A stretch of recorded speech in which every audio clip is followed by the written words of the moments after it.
हम ऐसी गलती जन्म जन्मांतर में कभी नहीं करेंगे। इस जन्म में ही नहीं, जन्म जन्मांतर तक कभी ये भूल नहीं होगी। ये तो हम बच गए, हमें संभाल लिया गुरु ने, लेकिन वो बार बार नहीं संभालेगा।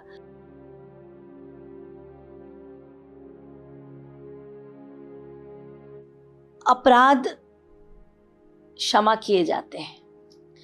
मनुष्य है, स्वाभाविक है, मायाबद्ध है, तो अपराध करेगा। तो इसीलिए शास्त्रों में उपाय बताए गए हैं और वो प्रायश्चित करने पर क्षमा हो जाते हैं। परंतु नामापराध ऐसा होता है जो क्षमा नहीं किया जा सकता, अक्षम्य है वो।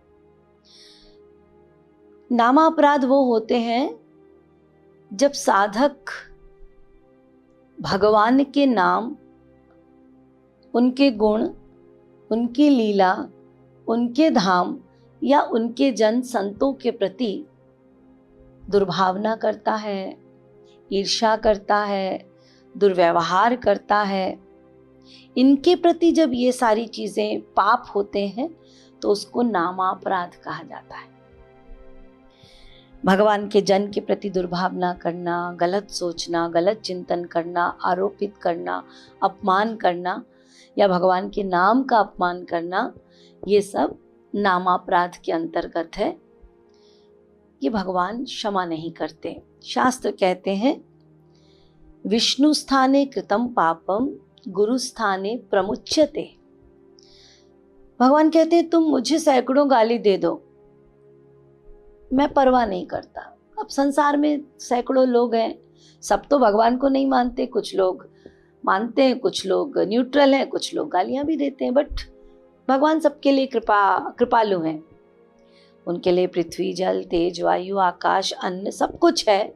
भगवान केयर नहीं करते, भगवान क्षमा कर देते हैं। या फिर कभी हम लोगों का भगवान के प्रति अपराध होता भी है तो गुरु क्षमा कर देते हैं, कोई बात नहीं, भूला है बेचारा, नहीं जानता, तो उसको गाइड करते हैं, सही चीज़ बताते हैं और उसको क्षमा भी कर देते हैं। इसलिए भगवान ने कहा कि मेरे प्रति अपराध करते हो तो गुरु क्षमा कर देंगे। लेकिन गुरु स्थाने कृतम पापम वज्रलेपो भविष्यति। भगवान कहते हैं मैं अपने प्रति मेरा अपमान, अपराध मैं सह लूंगा, लेकिन मेरे जन के प्रति यदि कोई अपराध करता है वो मैं क्षमा नहीं कर पाता।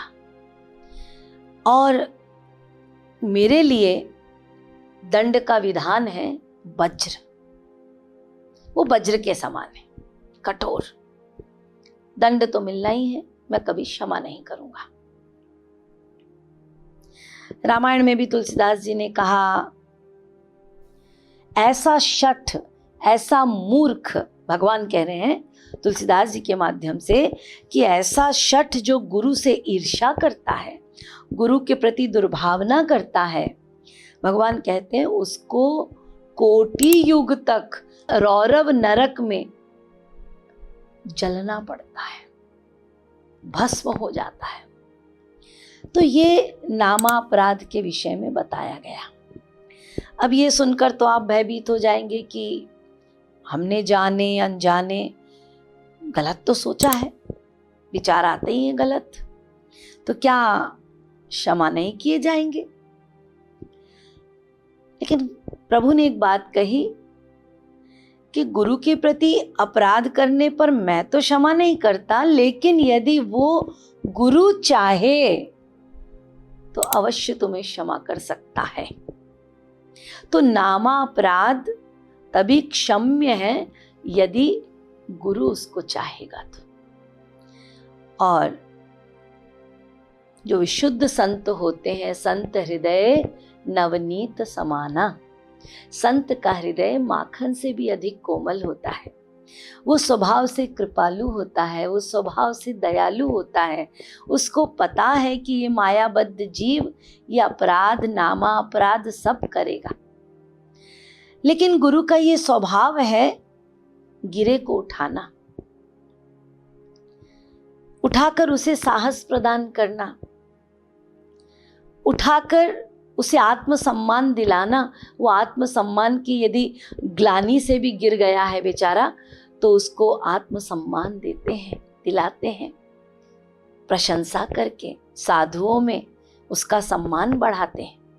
तो यदि कोई अपराधी जीव गुरु के प्रति भी यदि गलत भावना कर लेता है, गलत सोच लेता है, नामापराध कर लेता है, तो उसका उपाय ये है कि उसको अपने गुरु के पास जाकर बस स्वीकार कर लेना है कि हाँ, मैंने आपके प्रति ये अपराध किया है, ये मेरा नामापराध है। यदि ये स्वीकार कर लेगा, बस उनका हृदय पिघल जाएगा। वो तो माखन है, गुरु उसको क्षमा कर देते हैं। यदि ऐसा ना होता तो फिर हम जीवों का तो कभी कल्याण ही नहीं हो सकता था। तो इसीलिए पहला पॉइंट है, स्वीकार कर लो कि हमने ये गलती की है, हृदय से सही मायने में स्वीकार कर लो। दूसरा पॉइंट, संकल्प लो। स्वीकार करो, फिर संकल्प लो कि आइंदा हम ऐसी गलती जन्म जन्मांतर में कभी नहीं करेंगे। इस जन्म में ही नहीं, जन्म जन्मांतर तक कभी ये भूल नहीं होगी। ये तो हम बच गए, हमें संभाल लिया गुरु ने, लेकिन वो बार बार नहीं संभालेगा। उनके भी कुछ उसूल हैं, कृपा के भी अपने कुछ उसूल होते हैं। ऐसा नहीं कि आप गलतियां करते जाएं और सॉरी बोलते जाएं और वो दया करते जाएं, वहाँ भी लिमिटेशन है। यदि आप इसको अपना स्वभाव ही बना लेंगे तो फिर उनके उसूल हैं, फिर वो दया नहीं करेंगे।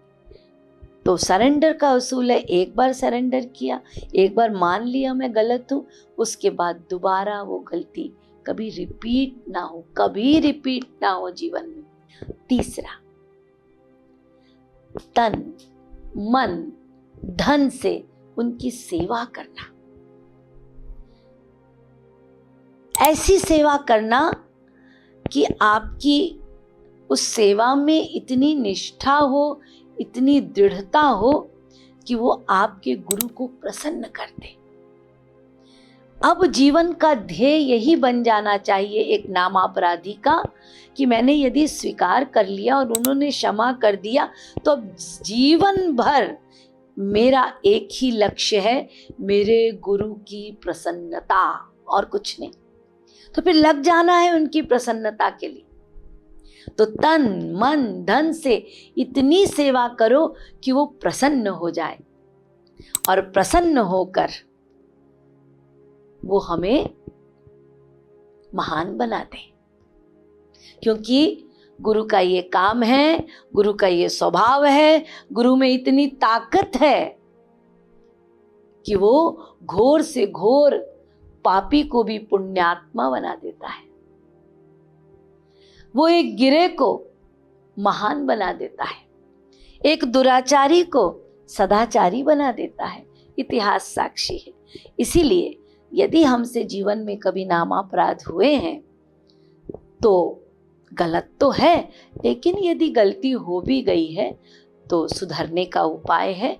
जो मैंने पॉइंट्स बताए, उन पॉइंट्स पर विशेष ध्यान देते हुए आपको अपने जीवन में इसे करते रहना है, उतारते रहना है, अपने भीतर इस बात को धारण कर लेना है। और यदि इसी प्रकार से आप संकल्पबद्ध होकर इस कार्य को करेंगे तो फिर भविष्य में आपसे नामापराध नहीं होंगे। नामापराध से हमेशा बचना है। एक बार दो बार गुरु आपको क्षमा कर सकता है, लेकिन नामापराध बार बार क्षमा नहीं किया जाता। एक या दो बार अपराध क्षमा किए जा सकते हैं, नामापराध नहीं।